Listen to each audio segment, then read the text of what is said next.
The air was thick with the smell of rust and forgotten history as Thomas Vance stood before the abandoned train car. His dog Rook was the first to react, growling low and menacing eyes locked on the shadows within. "What is it, boy?" Thomas muttered, but Rook wouldn't budge. Inside, the door creaked open, revealing a dust-choked room untouched by time. But there was something strange, something hidden in the far corner. As Thomas stepped inside, his heart raced. What if this train car was never meant to be found? The secrets inside, could they be more dangerous than he realized? The wind had settled by the time Thomas Vance turned his back to the abandoned train car and glanced out at the forgotten stretch of track. What is that? The area was isolated, surrounded by trees, and bordered by an old fence that had long since lost its battle with nature. The train car, a relic from a different time, sat quietly in the shadow of the evening Sunday. It was the kind of place people forgot about, but Thomas hadn't, not since he first saw it months ago. The dog Rook paced around the train car, his nose twitching. A slight shift of the wind carried a scent that only he could catch. Thomas shook his head, trying to ignore the feeling gnawing at the back of his mind, but it wouldn't go away. He had lived through the worst. His time in the service had left its scars physically and mentally. But the stillness of the night was different. It was as if the past was echoing around him, waiting for him to listen, waiting for him to care. He had no choice but to care. Thomas ran a hand through his short graying hair, the weight of years pressing down on his shoulders. The veteran life had been hard, there was no denying that. But he had always found solace in solitude. Away from the noise of civilian life, he could breathe. That's why he had come here. To escape. The train car had seemed like the perfect place, cheap, isolated, a roof over his head. He wasn't looking for much, just a place to rest. Somewhere to forget the things he couldn't shake. The things he wished he could leave behind.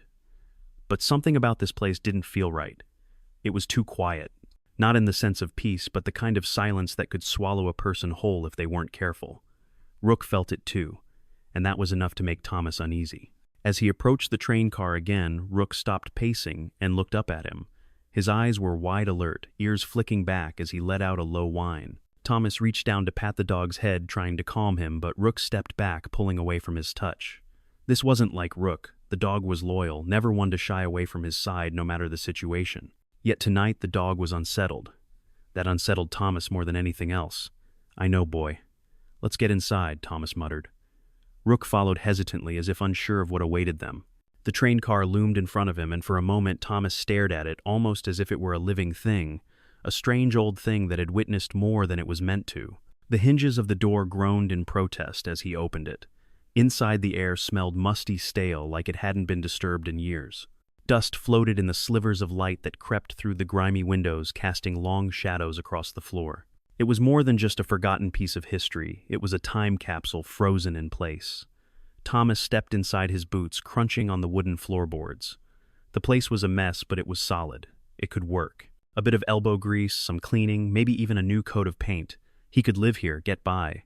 The thought of being alone without anyone to answer to was a relief. Yet as he moved further inside, there was a weight in the air that didn't sit right with him. The dog was already at the back of the car, standing near a narrow hallway that led to a small, sealed-off room. Thomas turned to follow him, but something caught his eye. A small engraving on one of the benches, barely visible under the dust. He crouched down to get a better look. The faded letters weren't just a random scratch. They were deliberate, intentional. James Mallister, 1942. The name sent a jolt through him. It wasn't just some old relic. This car had a history. Someone had lived here, worked here, and it wasn't that long ago either.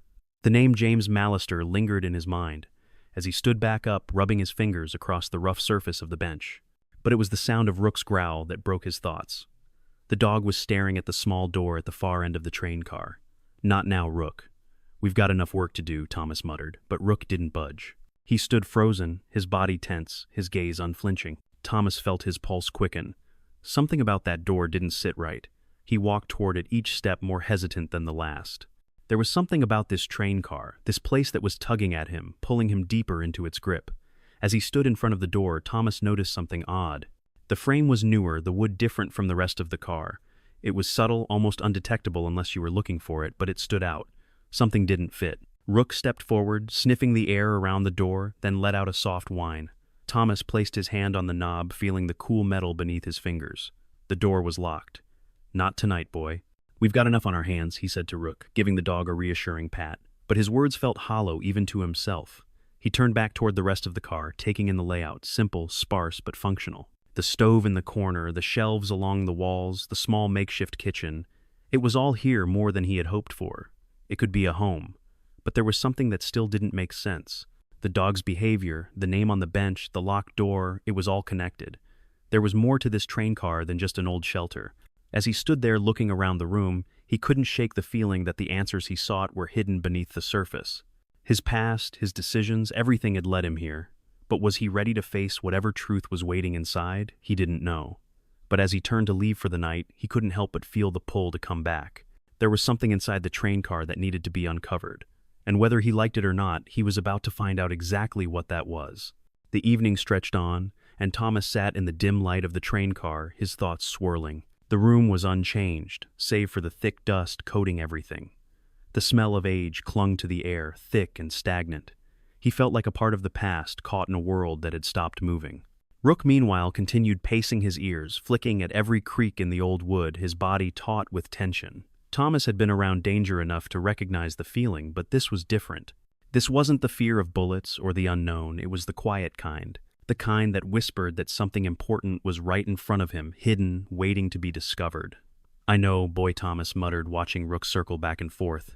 He wasn't sure whether the dog was sensing something he wasn't, or if it was his own mind playing tricks. But Rook's unease was undeniable. And for a moment, Thomas wasn't sure if he was more afraid of the dog's warning or the way the train car seemed to watch him. He stood up, trying to shake off the creeping sense of dread. He walked toward the locked door at the back of the car, where Rook had been staring earlier. The door was older than the rest of the car, with a strange, reinforced frame. Thomas's hand hovered over the knob, then pulled away. It wasn't the first time he had come across a locked door. In his life, he'd been forced to unlock a lot of them, some with a key, some with force. But this felt different. He wasn't sure what was behind the door, but the way the wood had been reinforced, the way the air felt heavier around it, told him it wasn't something meant to be disturbed. Rook's growl had softened. The dog sat near the door, watching him carefully, as if urging him to make a choice.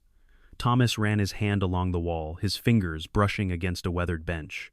There, barely visible in the dust, was an inscription. James Mallister, 1942. The name sent a chill down his spine.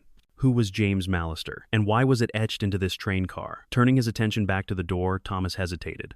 He wasn't here to play detective. He wasn't here to dig into the past. But something about this place, about the dog's strange behavior, and the name made him want to understand. With a deep breath, Thomas grabbed the crowbar from his bag. It was time to pry open the door and find out what had been locked away for so long. He wedged the tool into the crack between the door and the frame, the metal screeching as he forced it open. The room behind the door was darker than the rest of the train car. The air was heavy, thick with years of neglect. Dust hung in the air like a fog.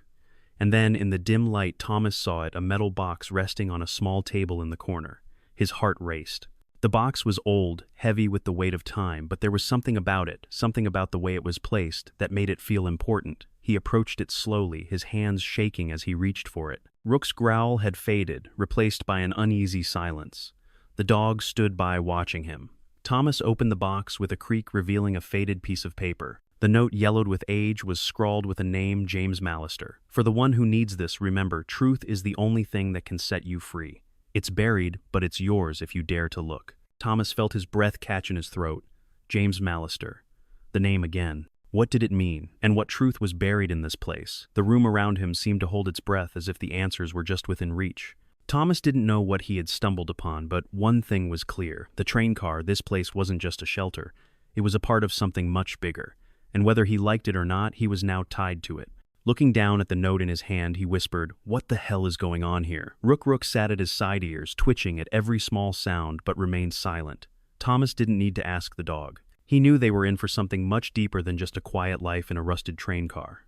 The silence of the train car was deafening. Thomas stood frozen, the paper with James Mallister's name heavy in his hand. Rook, sensing his unease, was now standing still beside him, ears raised, eyes darting from side to side. Something felt off. Thomas couldn't explain it, but he knew this wasn't just a forgotten relic of the past. It had a story to tell, and now it was pulling him in. The creak of the floorboard broke his thoughts. He snapped out of his trance, pacing slowly toward the back of the train car, eyes drawn again to the reinforced door. That locked door, everything about it felt out of place. Rook whined softly, pulling Thomas's attention to the dog. The uneasy look in Rook's eyes mirrored his own. Whatever was behind that door, it wasn't just dust and decay. Thomas had to know what was hidden, but the closer he got to the door, the more he realized something was waiting for him. He hadn't meant to get involved in any of this. His goal was simple: find a place to lay his head. But it wasn't that simple anymore. A door had been opened, and there was no going back. The tension in the air was thick, suffocating. With a deep breath, he reached for the crowbar, his fingers curling tightly around its cold metal. The sound of the tool scraping against the door felt loud in the quiet of the car. It was as though the train itself was protesting his intrusion. Rook growled low and warning, but Thomas ignored him, focusing instead on the lock. His mind raced each beat of his heart, a reminder of the uncertainty gnawing at him. There was something here, a clue, a secret, perhaps even a hidden truth he wasn't ready to uncover. With a loud groan, the door creaked open. Thomas stepped inside the darkened room, Rook right behind him. The air smelled stale, like something had been locked away for years. His flashlight beam flickered across old crates and dust-covered shelves. And then, in the far corner, something gleamed in the darkness, metal old but solid. A small box sat on the table. Thomas's pulse quickened. There was no reason to believe this was anything more than old junk, but the strange, undeniable pull of fate told him otherwise. Rook whined again, drawing his attention. Something about the dog's behavior was off, as though the animal was sensing something Thomas couldn't yet perceive. Thomas walked closer, his fingers trembling slightly as he touched the metal box. It was heavier than he had expected, the kind of weight that felt like it held something important. He didn't know why, but something about it felt wrong, as though opening it would change everything. And then a knock. A loud, insistent knock at the door. Thomas's heart skipped a beat. It was too much, too sudden, too loud. He turned back quickly, his hand instinctively reaching for the crowbar, but before he could react, a figure stood in the doorway. The man was tall, his face shadowed by a wide-brimmed hat, his voice low as he spoke. "You're in the wrong place," he said, his eyes locking with Thomas's. The words hit Thomas like a punch to the gut. The wrong place. What did this man know that Thomas didn't? The stranger's next words held an eerie finality. And it's not just about the train car. The man stood at the doorway, his figure silhouetted against the dim light of the evening sky. Thomas's heart pounded as he took in the stranger's appearance. His weathered clothes, the dusty boots, and the posture of someone who had seen things, there was something unsettling about him. The way he spoke, calm yet heavy with warning, made it clear that this wasn't a chance encounter. "You're in the wrong place," the man repeated, his voice deep and steady. His eyes never left Thomas's face. And it's not just about the train car.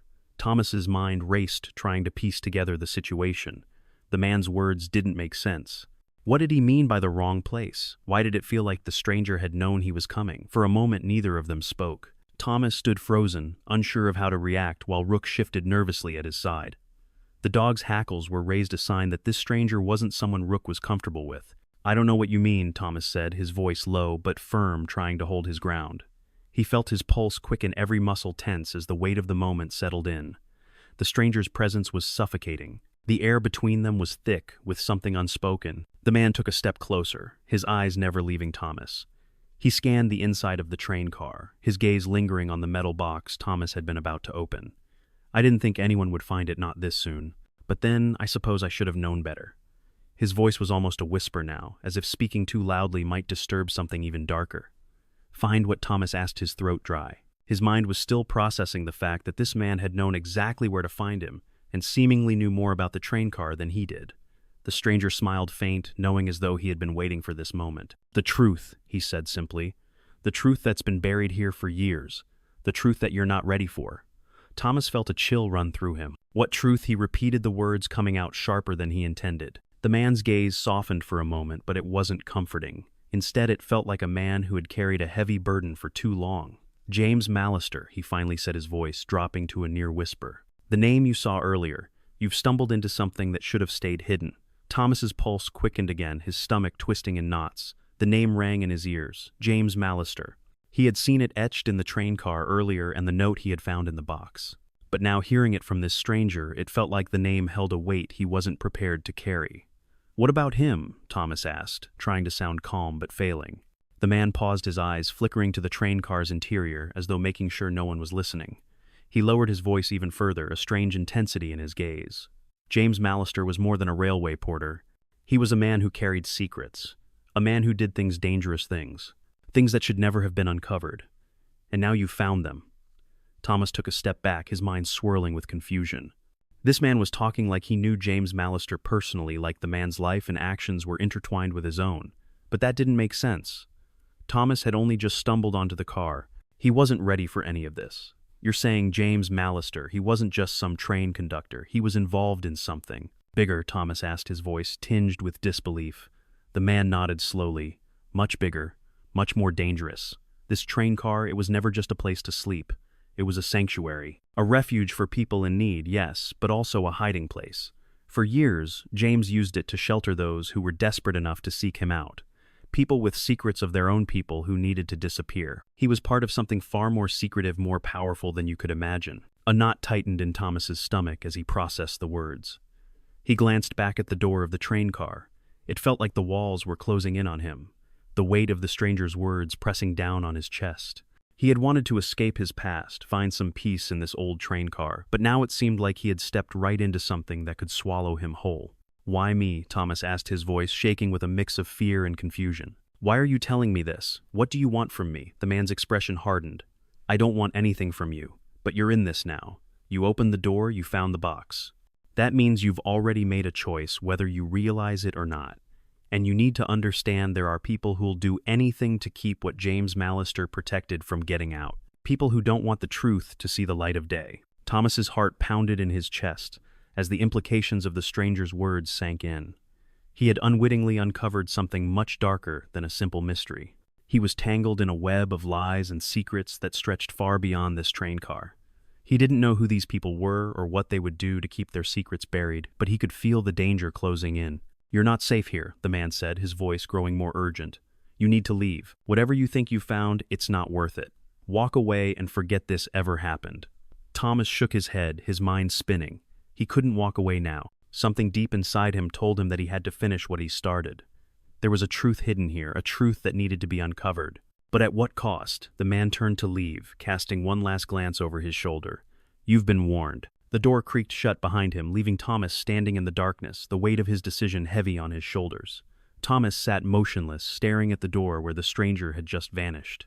The words still echoed in his mind. You're not safe here. His chest tightened with a growing sense of dread, but something deeper was pulling him forward. The truth, whatever it was buried right here in this train car. He could feel it in his bones, something more than just a mystery. It was like a dark thread pulling at him, whispering that he needed to know. He couldn't walk away now.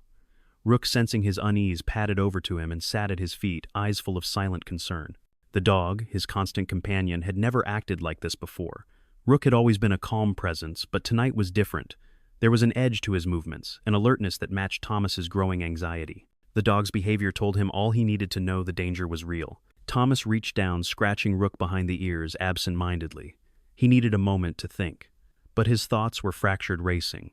The man had been right about one thing: he had made a choice. That moment when he'd first stepped inside the train car, when he'd opened that old metal box and found the note, something inside him had shifted.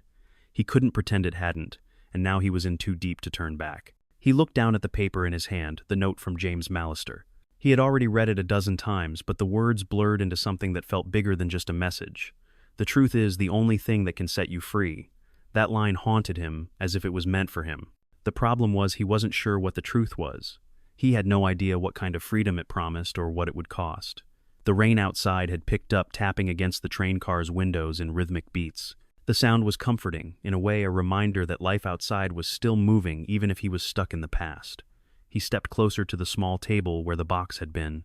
The empty space where the box had sat suddenly felt wrong, as if its contents had been there for a reason. And now, without it, something vital was missing. Suddenly, his thoughts were interrupted by the sound of Rook's low growl. The dog's ears were pinned back, and he stood, frozen eyes fixed on the rear of the train car. Thomas's heart skipped a beat. Something was in the air, something more than just the storm outside. He glanced around every shadow in the train car, now a potential threat. "Stay close, boy," he whispered to Rook, his voice hushed. He had the feeling he was being watched. He walked slowly to the back of the car, his mind swirling with all the fragments of the stranger's warning. Who was James Mallister, really? What had he been protecting? And what truth could possibly be worth all the secrecy? The questions hung heavy in the air, suffocating him with their weight. As he reached the back door, Thomas hesitated. The locked room, the one with the reinforced door. He knew he had to go inside. Whatever was behind that door, it was the key to everything, the key to the answers he was searching for. But part of him didn't want to open it. A deep, primal instinct screamed at him to leave it alone, to walk away, but his curiosity, the same drive that had gotten him into this situation, pushed him forward. His hand reached for the door handle, but before he could turn it, memories flooded back, uninvited. The sound of gunfire, the stench of smoke, his heart pounding as he crouched in the dirt, the weight of a rifle in his hands. The feeling of betrayal, the bitter taste of being left behind in a foreign land. "You don't leave a man behind," his sergeant had said, and yet that's exactly what had happened. The memory felt raw, a wound that had never fully healed. The mission had gone wrong, too many men, too little time. The dust of the desert had hung in the air like a choking blanket, and he had done what he could to survive. But in that moment, his survival had come at the cost of another. A man he'd promised to protect had been left behind, and the weight of that failure still clung to him. He had come home after that, but not really. The war had followed him, a shadow that lingered in every quiet moment, every unexpected sound. The feeling of loss, of being torn between two worlds, his past and the man he had become, had been his constant companion. He had tried to leave it behind to find peace, but nothing had prepared him for the emptiness that came with it.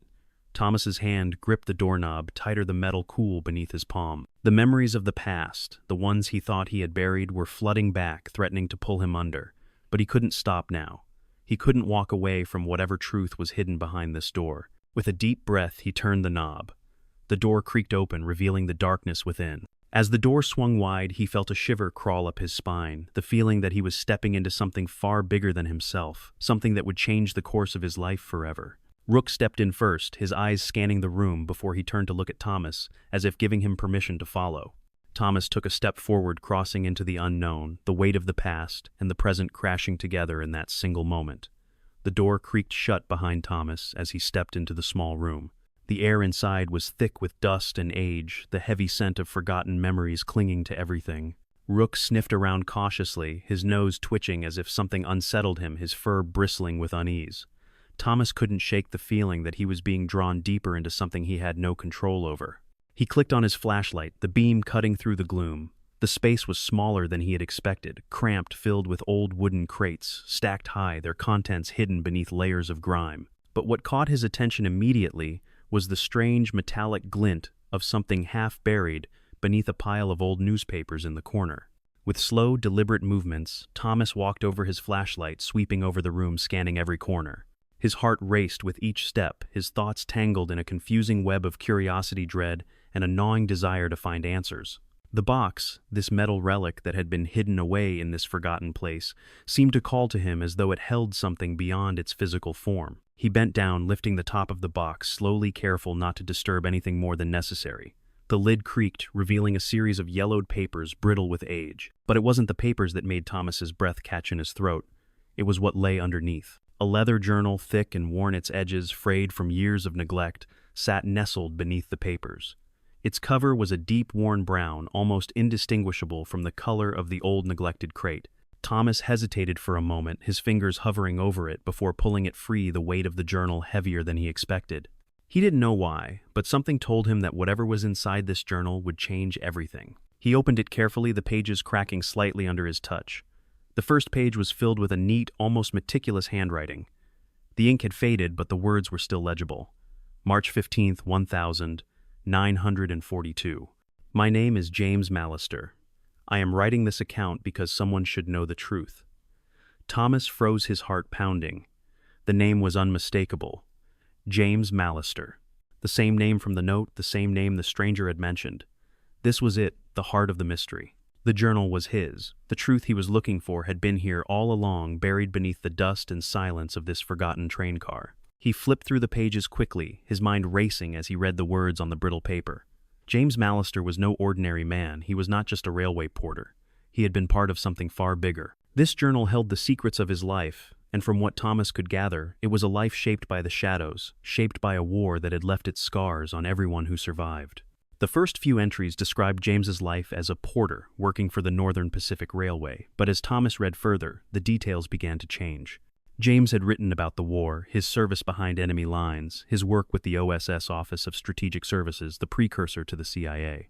The pages were filled with the kind of details that Thomas couldn't comprehend. At first, missions in France, sabotage, smuggling refugees out of occupied territories. But as he read, the words began to make sense. James Mallister had been a soldier, a secret agent, who had worked with the resistance during World War II. His missions had been dangerous, covert, and critical to the success of the Allied forces. He had done things, terrible things, things he could never speak of, not even to his closest friends. His role had been to protect those who couldn't protect themselves, to save those who were desperate, who were hunted by enemies, both foreign and domestic. But there was more. As Thomas flipped through the journal, one entry in particular caught his eye, a phrase that seemed to leap off the page. I helped him escape. I had to. I made a promise to him. Thomas read the entry again, trying to make sense of it. The words seemed personal, urgent, almost like a confession. James Mallister was talking about a man named William Carlyle, the same William Carlyle whose name Thomas had found in the documents earlier. William Carlyle was no ordinary man either. He was the son of a powerful railway magnate, a man with influence and wealth beyond imagination. The journal hinted at a secret, a dark secret about William's family, something so powerful that it could destroy everything they had built. William had discovered his father's corruption, his connections to illicit activities, and the dark underworld of the railway business. The more Thomas read, the more it became clear that William's life was in danger. His father's empire was built on the backs of others, and William had been the one to uncover it. James Mallister had been his only ally, the only person who could help him escape from his father's clutches. And so James had done what he did best. He had hidden him. But why? What had been so important? What was it about William Carlyle that had forced James to risk everything to go so far as to betray his own safety and help him disappear? The journal didn't say. There were hints, scraps of information, but nothing concrete. It was as though James had intentionally kept certain details hidden, as if someone or something was still watching, still waiting. And Thomas had the eerie sense that whatever had been uncovered in these pages was only the beginning. Suddenly, the weight of the journal hit him. The answers weren't just hidden in these pages, they were tied to this place, this train car. It wasn't just a relic of the past. It was a sanctuary, a place where the desperate had sought refuge. It had been a home for secrets, a home for people who had nowhere else to go. And now it was Thomas's turn to uncover the rest of the story. The room seemed to close in around him as he stared at the journal, the weight of history pressing down on his shoulders. James Mallister had protected these secrets for years, but now they were his to carry. And in that moment, Thomas knew one thing for sure. The truth was no longer just a memory. It was something he would have to fight for, something that could change everything. But first, he had to understand what he had uncovered, and how it connected to the strange man who had warned him and the looming danger that now felt closer than ever. The journal felt heavier now, its weight symbolizing not just the secrets within, but the burden that had been placed upon Thomas. The further he delved into James Mallister's writings, the more entangled he became in a web that stretched across time secrets from the past, bleeding into the present, his present. He had come to this train car seeking refuge from his own past, but now it seemed like the past itself was refusing to let him go. As Thomas read on, the journal entries grew darker, more urgent. James's words were raw with emotion, and the responsibility he had carried was palpable. It became clear that James Mallister had been far more than a protector or a soldier. He was a man who had made impossible choices, choices that had shaped the lives of many, including Thomas's own. One particular entry stood out as if it were written directly to him, though he knew it hadn't been March 20th, 1942. There are times when I wonder if I've made the right choice. The war has changed me, and it has changed the world. I've helped people escape. I've given them new lives. But the weight of those decisions is a heavy thing. I keep asking myself, what's the cost of freedom when it's paid for with the truth? I didn't sign up for this, but I can't walk away now. The people I've saved, the lives I've touched, they rely on me to carry this burden, and so I will. As Thomas read the entry, the words hit him harder than he expected. They felt like an echo of his own thoughts, his own struggles. James had been caught in a battle of conscience, just as Thomas had been. The weight of helping others, of carrying their secrets, of being the one to decide what was worth protecting it, was a burden that could tear a person apart. Thomas put the journal down for a moment, his hands shaking. The room felt smaller, like the walls were closing in on him. Rook, sensing his unease, padded over to him and sat by his side, his eyes filled with concern. The dog's steady presence reminded him that he wasn't alone in this. But as much as he appreciated Rook's company, Thomas knew the truth. He had walked into this alone, and it was his choices that would determine where this path led. He stood up, pacing around the cramped space of the train car, trying to make sense of the whirlwind of emotions inside him. The journal had uncovered so much, yet there was still so much left unsaid. The name William Carlyle repeated in his mind like a drumbeat, and he knew deep down that whatever had happened to this man, whatever had pushed him into hiding all those years ago, was far from over. The legacy of Mallister's actions was still alive, woven into the very fabric of this place. A sudden noise from outside the car snapped him out of his thoughts. He froze, listening intently. The sound had been faint, like a car engine, distant, but unmistakable. Someone was out there, someone who might have heard or seen him. His heart skipped a beat. Was it the man who had warned him? Or was it someone else, someone more dangerous, someone who didn't want the truth to come out? Thomas felt the weight of his decision like a physical presence pressing down on him. He had uncovered the past, yes, but now it was time to face the present and the consequences of digging into something that had been buried for so long. He grabbed the journal, clutching it tightly in his hands as he hurried toward the back of the car. Rook was already at his side, ears perked alert. The dog had sensed the shift in Thomas's energy, and now they both waited, poised for whatever came next. The silence stretched between them, thick and tense. As Thomas reached the door, he paused, looking back at the train car. It had become a symbol of so much more than just a shelter. It was a gateway to the past, a place where the lives of those who had come before him were intertwined with his own. The weight of history was inescapable here. But what was he supposed to do with it? He pulled open the door, stepping into the cold night air. The rain had let up, but the sky remained dark, heavy with clouds. He scanned the area, his eyes adjusting to the low light. There was nothing, no car, no sign of anyone, but the feeling of being watched still lingered, crawling beneath his skin. His phone buzzed in his pocket, and he quickly pulled it out, relieved to see it was a message from his old friend Dan. "You still alive?" Thomas chuckled softly, the tension easing slightly. He typed back quickly, "Barely. I think I'm in way over my head." The response came immediately. "Want to talk, or do you need a getaway driver?" Thomas smiled, shaking his head. He could almost hear Dan's voice in his mind, his friend's dry humor cutting through the fog of uncertainty that had clouded his mind. But Thomas knew that this wasn't something he could escape from. There was no running away now. The truth had a way of catching up to you no matter how far you ran. His thoughts were interrupted by a loud noise, this time unmistakable. A car engine closer than before. The headlights cut through the darkness, illuminating the landscape, as the car sped down the dirt road heading straight for him. Rook growled low and warning.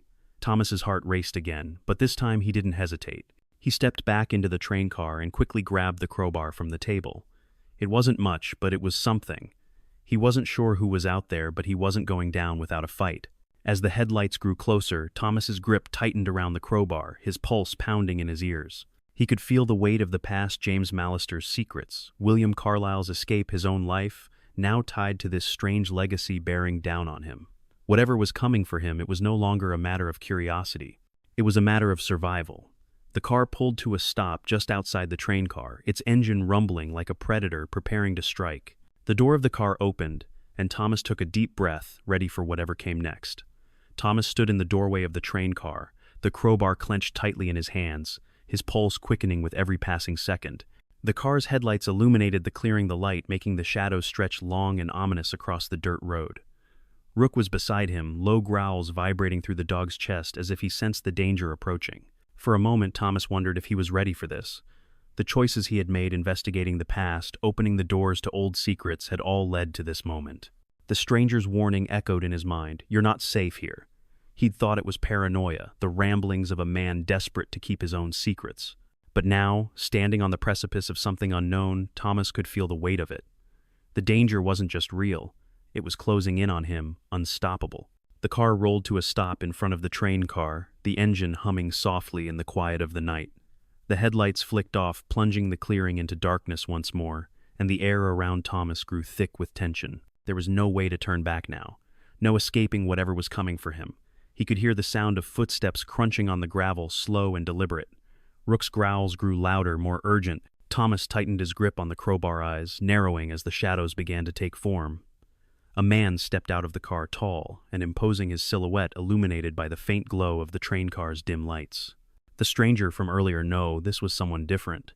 The man didn't say anything at first, just stood there, eyes scanning the area like he was sizing up the situation. He wore a heavy coat, his face partially obscured by a wide-brimmed hat. But even in the darkness, Thomas could feel the man's gaze lock onto him, calculating, watching. "You really shouldn't have opened that door," the man finally said, his voice low, almost apologetic. Thomas's heart skipped a beat. "What do you want?" he asked, trying to keep his voice steady, though the fear in his chest was undeniable. The man stepped forward, his boots crunching against the gravel. "I'm not here to hurt you," he said, a slight tilt of his head, giving the words an air of disarming sincerity. But Thomas wasn't fooled. He had learned the hard way that words could be as dangerous as any weapon, especially when they came from people who had everything to lose. "Then why are you here?" Thomas demanded. He wasn't about to back down now, not after everything that had led him to this point, not after he had come this far, peeling back layers of history that had been buried for decades. The truth was within his grasp, and he wouldn't let it slip away. The man sighed, a heavy, resigned sound, like he had been expecting this. "I'm here to make sure you don't go any further." The words hit Thomas like a punch to the gut. Make sure he didn't go any further. What did that even mean? He stepped back slightly, his instincts flaring, trying to assess the situation. Rook was already on alert, his stance protective, watching the stranger like he was a threat. "You don't know what you're dealing with," the man continued, taking another step closer. "You've opened something you can't close. Some things should stay buried." Thomas's mind raced. Who was this man? How did he know about the journal, the train car? Was he connected to the same people who had hidden the truth all these years? And what did he mean by stay buried? "You're talking about the train car, aren't you?" Thomas said, his voice edged with disbelief. He felt his pulse pounding in his ears as the pieces started to fall into place. This was it. This man was connected to the very secrets he had been chasing, the ones James Mallister had tried to protect. And now, the danger was real. The man didn't answer right away. Instead, he glanced back toward the train car, a fleeting expression of something Thomas couldn't quite place: regret, maybe, or fear. "James Mallister made a lot of promises," the man said quietly, his voice carrying a weight of history. "Promises he couldn't keep. But he kept that one. He kept this place safe. And he kept the people who came here safe, too. That's why it's still here. Why you're standing in it right now." He paused, letting the silence stretch between them like a thread pulled taut. "But there's a price for everything. And the people who built this sanctuary, they're not around to protect it anymore." Thomas's grip tightened on the crowbar, his knuckles turning white. Sanctuary. What kind of sanctuary had James Mallister really created here? Was it a place for the desperate, or a trap for anyone who got too close? The man's words were like fuel to the fire of Thomas's growing questions. The stranger stepped closer, his pace slow but deliberate. "What you found here, what you're chasing, it's bigger than you think. The people who want to keep this buried, they won't stop. They won't stop until the truth is buried with them." Thomas's mind flashed back to the first time he'd stepped into this train car, to the moment when he had uncovered that hidden compartment when the journal had first opened up to him. That was the moment when everything changed. He had thought it would be an answer, but now, standing here, he realized it was just the beginning. The stranger's face was now inches from his breath steady but his eyes filled with a cold intensity. "Leave while you still can. Forget what you found. Let it all go. It's not worth it." But Thomas couldn't let go. Not now. He'd come too far. And as much as the man's warning echoed the threat he'd felt ever since he uncovered the first clue, it wasn't enough to scare him away. There was more to this story, his story, and he couldn't walk away until he had all the answers. He would face whatever danger lay ahead, whatever price he had to pay. The truth had to come out. "I'm not running," Thomas said, his voice steady now, the weight of resolve settling into his chest. "I'm not running anymore." The man stared at him for a long, silent moment, as if weighing the decision that had already been made. Then, without another word, he turned and walked away, disappearing into the night, leaving Thomas standing there, his heart racing, his mind spinning. For a moment, Thomas just stood there, frozen in the stillness. The rain had started to fall again, light at first, but quickly growing heavier. The train car seemed to pulse with life in the storm, its secrets pressing closer, as if it were alive and breathing. And just like that, the danger wasn't over. It had only just begun. The storm had worsened by the time Thomas made his way back to the train car. The wind howled through the trees and the rain came down in sheets, drenching him to the bone. But despite the weather, a strange calm had settled over him. He had made his choice. There was no turning back now. His hand rested on the door of the train car, the cool metal comforting in its solidity. Inside, Rook sat waiting for him, as though he could sense the tension, the coming storm, not just in the weather, but in the story that had unraveled before him. Thomas stepped inside and slammed the door shut behind him, locking out the storm. The dim light from the overhead lamp flickered, casting long shadows across the room. The journal was still open on the table, and he couldn't bring himself to look at it again, not yet. The weight of the decisions he had made hung heavy in the air. For weeks, Thomas had been piecing together the fragments of a story of James Mallister, of William Carlyle, of the network of veterans and refugees that had passed through this very train car. The secrets had been buried for decades, and now they were in his hands. But those secrets had come at a cost. The stranger's warning echoed in his mind. They won't stop until the truth is buried with them. The truth was never free. There was always a price. As he sat down at the small table, the storm outside continued to rage, but inside the train car felt strangely still, almost as if the world outside had disappeared altogether. Thomas took a deep breath, running his hand through his damp hair. He knew he couldn't stay here forever. The revelations, the answers he had uncovered, they were too big, too dangerous to be ignored.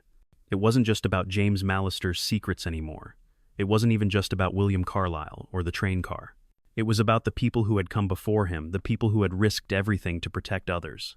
Their lives, their sacrifices had been woven into this place, and now it was his turn to carry their legacy. Rook nudged his leg, and Thomas looked down at the dog, feeling the bond between them stronger than ever. Rook had always been there, a constant companion through the twists and turns of life. The dog's loyalty was unshakable, and right now that loyalty was what Thomas needed the most.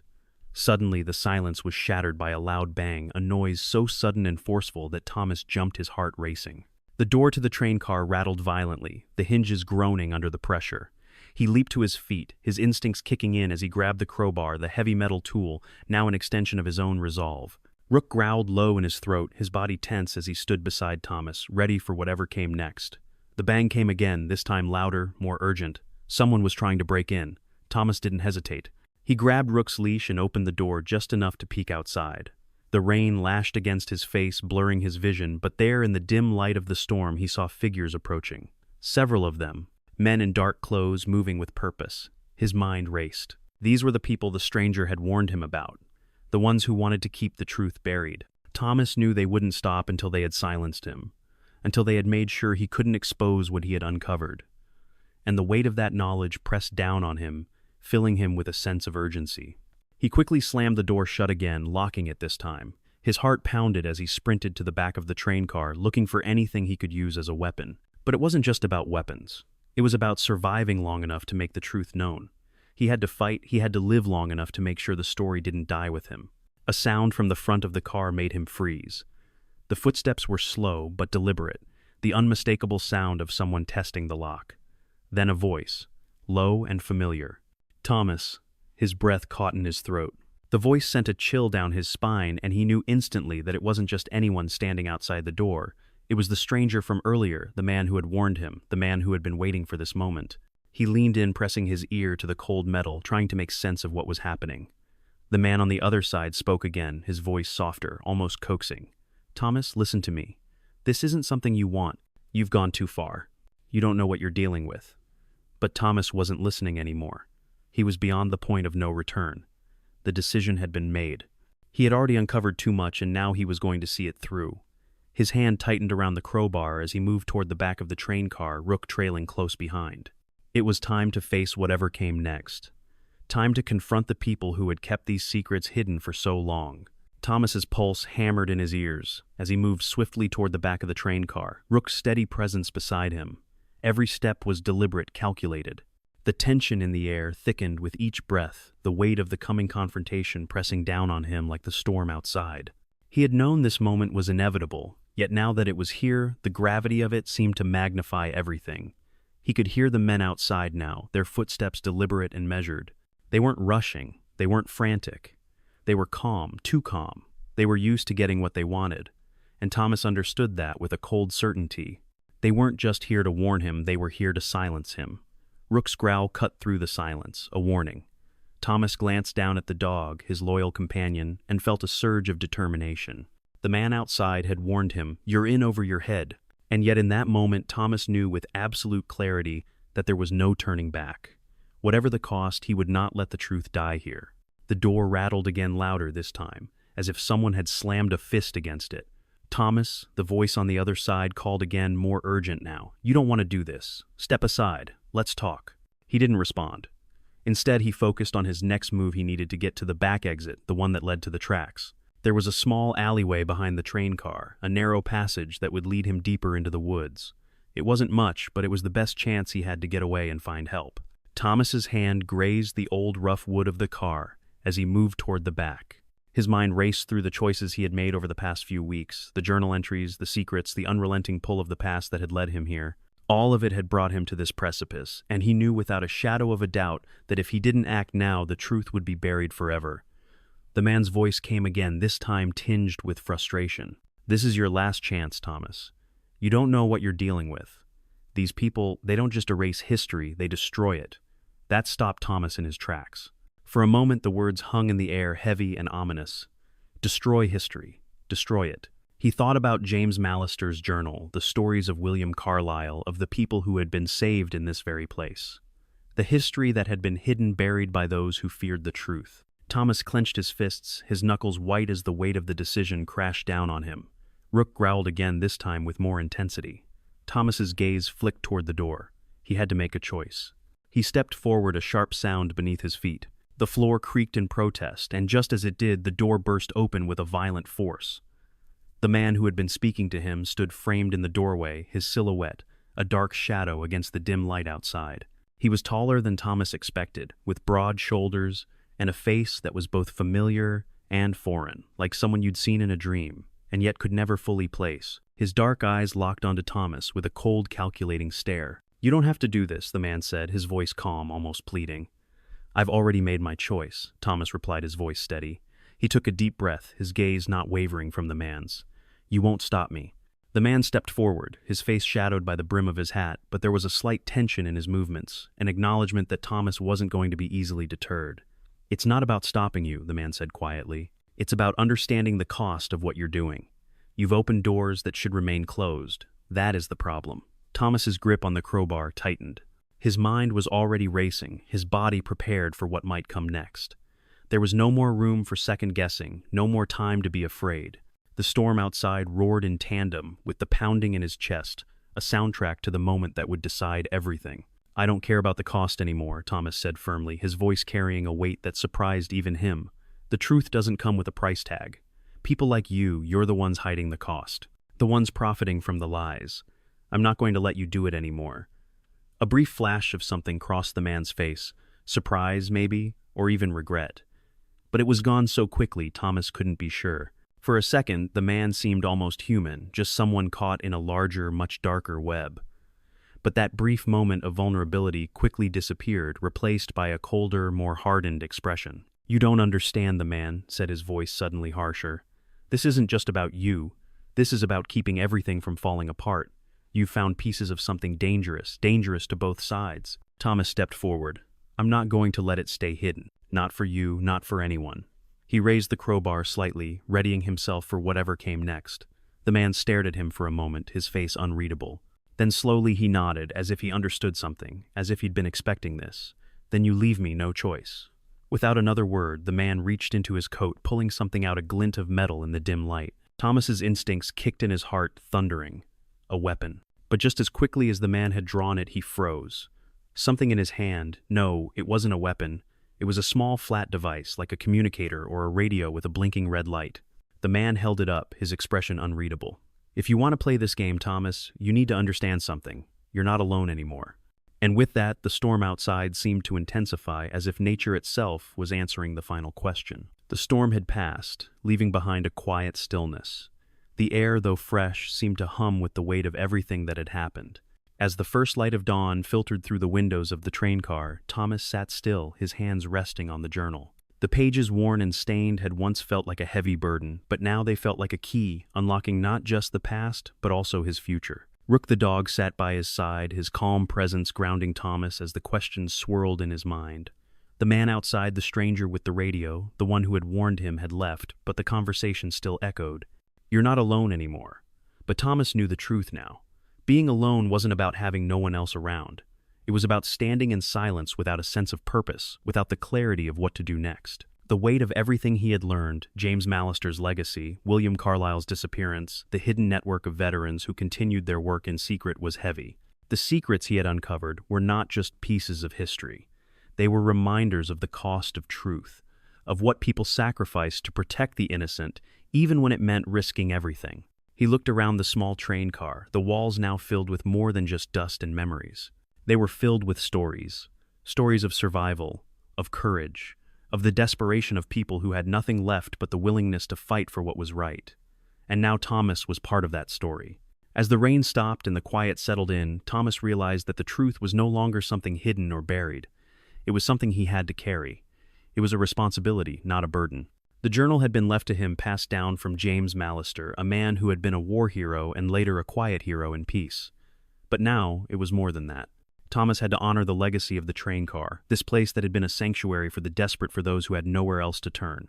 He could no longer just be an observer of history. He had to be an active participant. Looking down at Rook, the dog's steady eyes seemed to mirror his thoughts, as though the dog knew the decision had already been made. The choice wasn't about what to do anymore, it was about how to carry the weight of the past into the future. Thomas stepped toward the door of the train car, and as he opened it, the first rays of sunlight greeted him. The storm had cleared, and the world outside was bathed in new light. The journey, both literal and figurative, wasn't over. But Thomas knew now that it wasn't the destination that mattered. It was the road that led him there. He had found the truth. He had found his place in the story. And now he had a new responsibility to ensure the stories of those who had come before him didn't fade into the past. To make sure the sanctuary, the place that had once saved so many, would continue to stand as a testament to the courage and sacrifices made by people who refused to let history be forgotten. The train car, once a relic of the past, had become a symbol. It wasn't just a place for people to hide, it was a place to fight for what mattered. And as long as there were people in need, as long as there were those who faced desperation and uncertainty, the train car would remain a symbol of hope. Thomas smiled, looking down at Rook, who had already turned toward the tracks. The dog's loyalty was unwavering, and Thomas knew that together they would continue to carry this legacy forward. The truth had been uncovered, the storm had passed, and now the real work began.